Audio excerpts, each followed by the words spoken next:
Magandang araw mga kaate.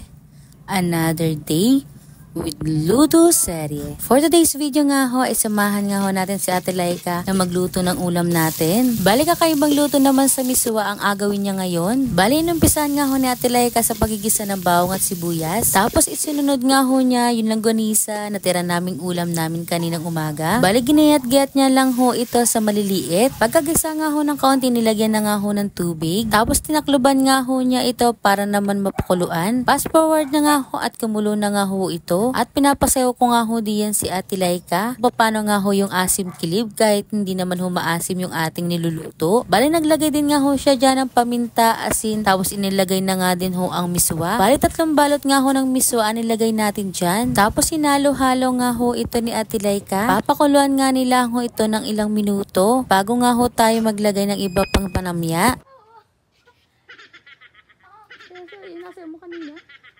At natapos na nga ho ang pag-asim kilig ni Ate Laika. Kaya naman ho, isinunod na rin ho itong talubos ng kamote. O diba? Pwede rin pala hong talubos ng kamote ang ilahok dito sa ating miswa. Tapos sinalo-halo lang ho ito ni Ate Laika para naman ho lumambot na itong ating talubos ng kamote. Fast forward na nga ho at naluto na nga ho ang ating miswa na may talubos ng kamote. Bali pwede rin nga ho irin itong lagyan ng lamansi, pampaasim. At atikman na nga ho din talaga ni Ate Laika yung kanyang luto kung masarap ho talaga. Abay, masarap nga naman ho. O siya mga kaate, yun lang for today's video. Salamat sa panonood!